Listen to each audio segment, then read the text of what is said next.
वक्त की बड़ी खबर आपको बता देते हैं। समरकंद में महामंथन जो है वो शुरू हो चुका है। कुछ देर पहले हमने वो तस्वीर आपको दिखाई जिसका पूरी दुनिया को इंतजार था। एक ही मंच पर भारत, रूस, चीन समेत एससीओ के 8 सदस्यीय देश। और इस बीच बड़ी खबर आपको बता देते हैं, ब्रेकिंग न्यूज। एससीओ बैठक से पहले ही 2 सदस्यीय देश तजाकिस्तान, किर्गिस्तान, दोनों में तनाव है। दोनों देश एक दूसरे पर सीजफायर के उल्लंघन के आरोप लगा रहे हैं। दोनों देश जो एक दूसरे के साथ सीमा साझा करते हैं और ऐसे में इन दोनों देशों की तरफ से एक दूसरे पर आरोप लगाए जा रहे हैं संघर्ष विराम उल्लंघन के। तो बैठक से पहले तजाकिस्तान, किर्गिस्तान में ठनी दोनों देश एक दूसरे पर सीजफायर के उल्लंघन के आरोप लगा रहे हैं। दोनों देश सदस्य देश हैं एससीओ के। हम सीधे आपको लेकर चलते हैं वॉर रूम, जहां हमारे सहयोगी प्रणय उपाध्याय इस वक्त मौजूद हैं। प्रणय, बैठक शुरू होने से पहले ही तनाव की खबर सामने है।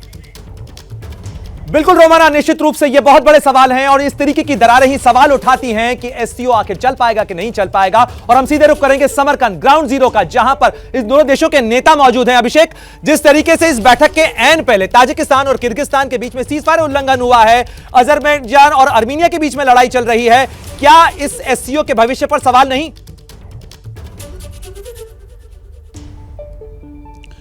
प्रणय, ये बहुत ही ज्यादा संवेदनशील मुद्दा हो चुका है, क्योंकि इस एससीओ समिट में ये दोनों ही देश मौजूद हैं। ये दोनों ही देश इसके सदस्य हैं एससीओ के, और इनके बीच में ये लड़ाई, ये आपस का झड़प हुई है। बॉर्डर गार्ड जो हैं किर्गिस्तान के, उन्होंने तजाकिस्तान पर, तजाकिस्तान वालों ने किर्गिस्तान पर आरोप लगाया है। वहां से इवैक्यूएशन शुरू हो गया, अपने अपने नागरिकों को पीछे ले जा रहे हैं। और आप संयोग देखिए कि इसी समय में आर्मीनिया और अजरबैजान, ये दोनों ही डायलॉग पार्टनर है इस एससीओ समिट के, उनके बीच भी फिर से लड़ाई छिड़ गई है। 100 से ज्यादा आर्मीनियाई सैनिक मारे गए, जो कि आर्मीनिया ने दावा किया, और 70 से ज्यादा अजरबैजान ने दावा किया है। और आप ये सोचिए कि यहाँ पर आर्मीनिया के प्रधानमंत्री ने आने से इनकार कर दिया, निकोल पाशिन ने। उन्होंने कहा है कि वो नहीं है, और वो वाकई यहाँ पर है भी नहीं, मौजूद नहीं है।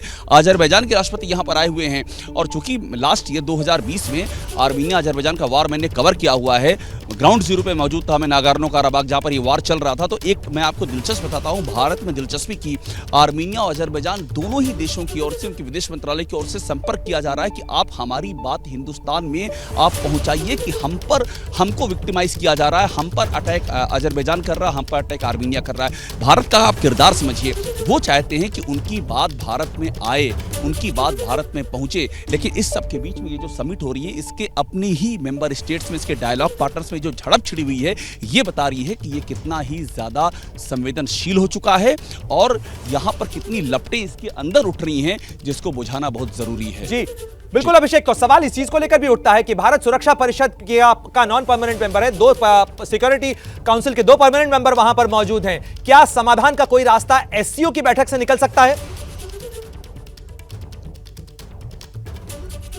देखिए, रूस सबसे की फिगर है। आर्मीनिया अजरबैजान के मामले में वहां पर रूस की पीस कीपिंग फोर्स तैनात है, जो नागोर्नो काराबाख का एरिया है। 2000 रूस के सैनिक हैं और रूस वहां पर, रूस को ही उसको प्रोटेक्ट करना है, रूस की जिम्मेदारी, रूस पहल भी कर रहा है।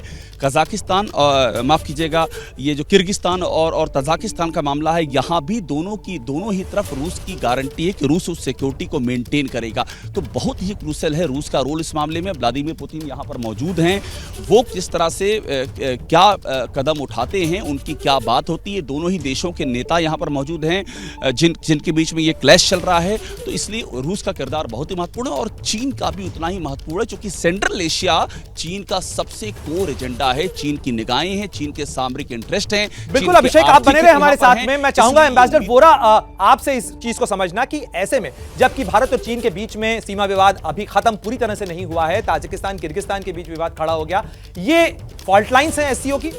बहुत ज़बरदस्त फॉल्ट लाइंस हैं, बिल्कुल सही कहा है आपने।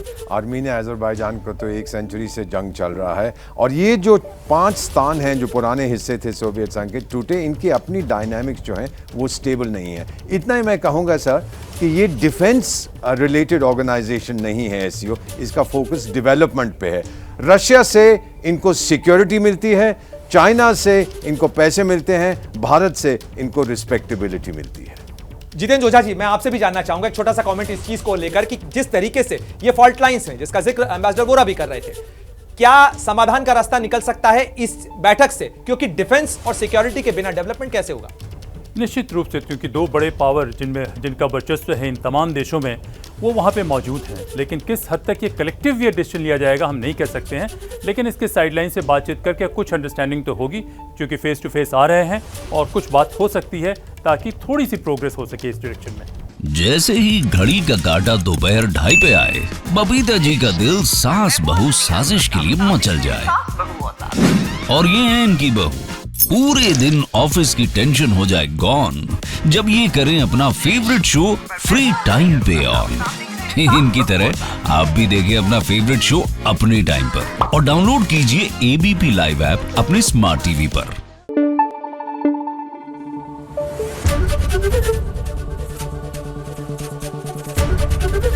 एबीपी न्यूज आपको रखे आगे।